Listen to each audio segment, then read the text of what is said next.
Alright, today we're going to be graphing sine and cosine functions again with phase shifts and a moved center line. So we're going to move it up or down from its original position. And so far the red here, the B and the C represent what we've already done. So B is still going to be the amplitude, C is still going to be the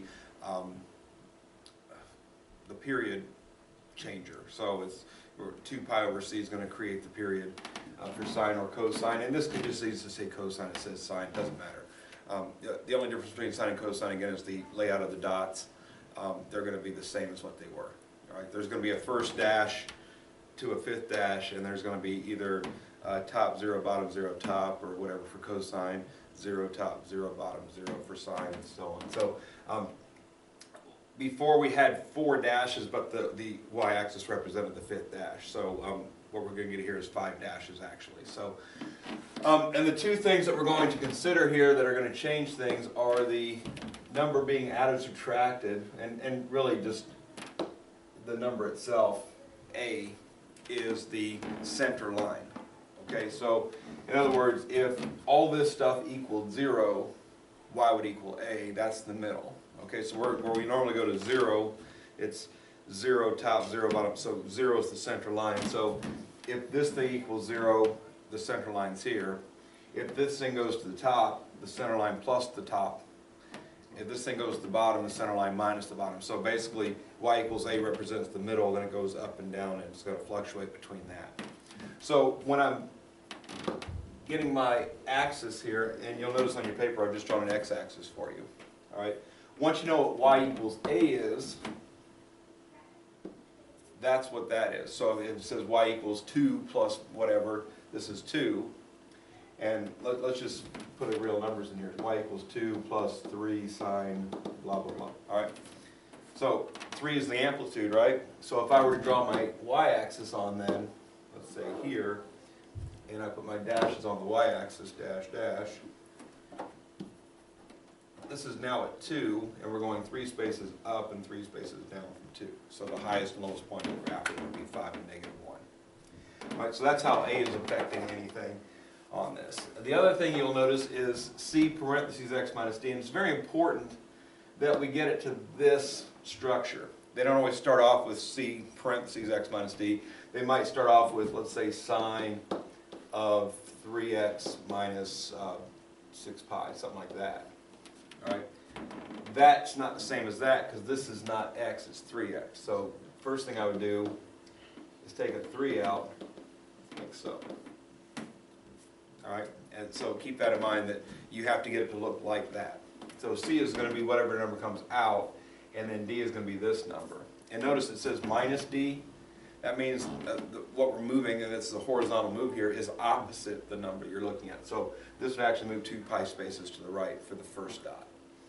And again, all that represents, and you know what, I want to go with a different number here, because let's say this is 3x minus pi. All right, so this would be x minus pi over 3. All right, so the phase shift here, that's what it's called, is equal to pi over 3. A phase shift is a horizontal movement of the graph. So you take this, imagine a graph here, your normal sine graph, right? What a phase shift does is it slides it horizontally, all right? And what it does is it makes the first dot it hits pi over 3. That's where the sine graph starts. And then you got your 5 dashes, or 4 more dashes. So there's dash 1, right? And then dash 2, 3, 4, 5, and then you're going to go top, middle, or top 0, bottom 0, right? But again, this is actually 2 instead of 0 because we got that going on over there. And here we know that 2 pi over 3 is the period, right? 2 pi divided by C, all right? And if I divide that by 4, 2 pi over 12 is what I'm going up by, right? So which is pi over 6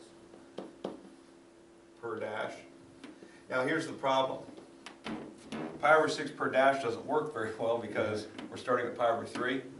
So if I want to go up pi over 6 per dash, which is fine, and I want to start at pi over 3, which would actually be the second dash, go ahead and put the first dash there, second dash, pi over 3, that works. All right.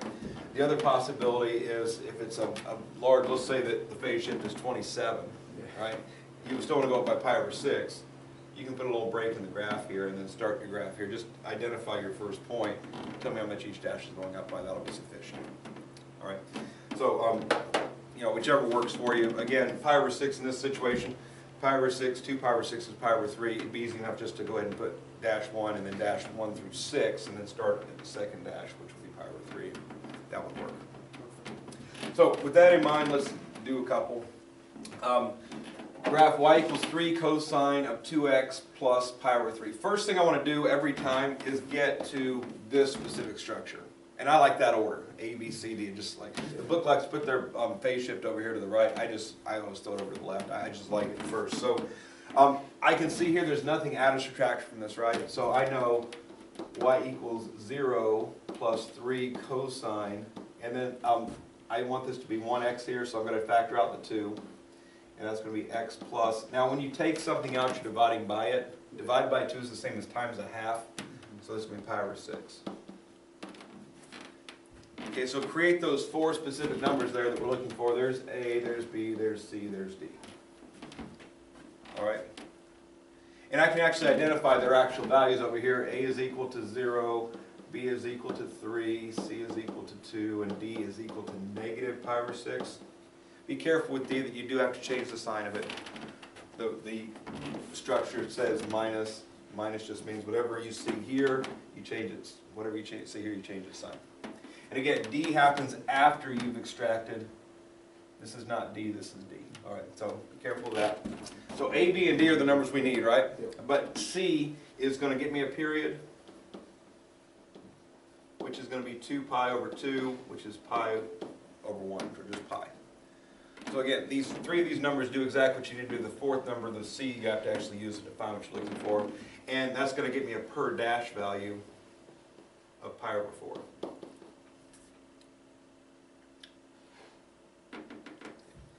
This is optional, okay?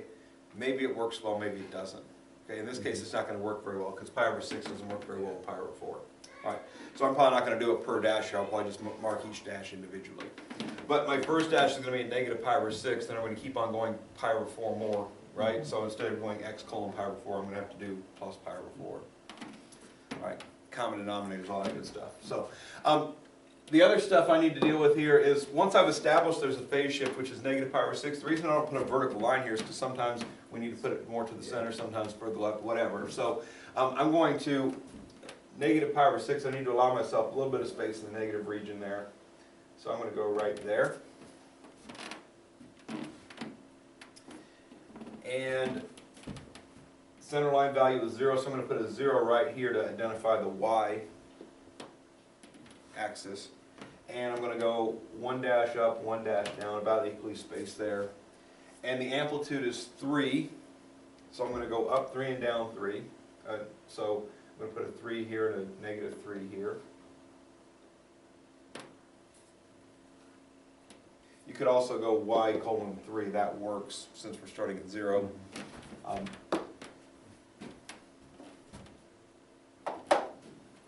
And since this is positive 3, right, I know it's going to be the 0 top, 0 bottom, 0. But again, remember these zeros are, in fact, zeros here, but they're middle. All right, so we're going to be putting this at the middle. So it's going to look like 0 every time, but it isn't necessarily 0.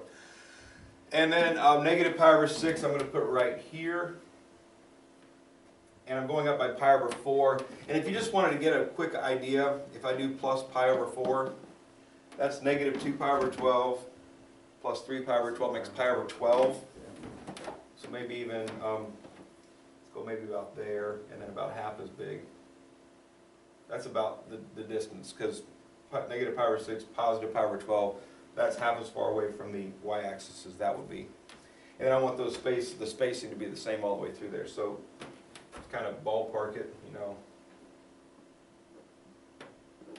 If I'm doing homework on a piece of paper and I want to be really accurate, I can always get a ruler out and kind of measure off the same distance per dash. But you know, as long as they look the same distance, that's going to be good enough for me.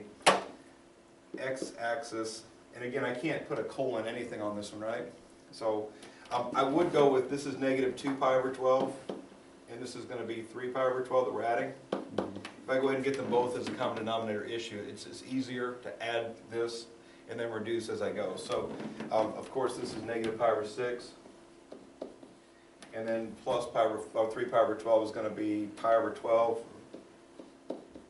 Plus 3 pi over 12 is going to be 4 pi over 12, which is pi over 3, right? Plus pi over 12 is going to be 7 pi over 12, doesn't reduce. Plus 3 pi over 12 makes 10 pi over 12, which is 5 pi over 6. So if you can get your phase shift and your per dash to have a common denominator, just keep on adding up with that. And I've seen people even do this. They'll just actually right over here on their 5 numbers, just counting up by 3 pi over 12s. So they can actually look at them, reduces, reduces, reduces, and then put the reduced versions over there. That's fine, whatever it takes. If you can add them up in your head and mentally reduce them and write them down, that's great. If you need to actually see them written down, go ahead and write them all down. Just start here and then keep adding that common denominator.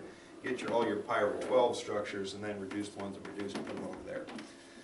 All right, and then again, we middle, top, middle, bottom, middle. So first dot is the phase shift, and then we're going, oops, don't do what I just did. I went right there. So, and then the first dash is here, top, next dash there, next dash here, and next dash here. And what you'll notice, sometimes these things get in the way. You can always, like maybe if you wanted to draw the graph first and then you can kind of fit things in where they fit, that might work too. So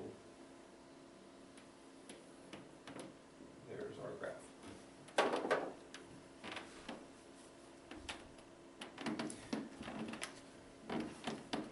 And A, B, and D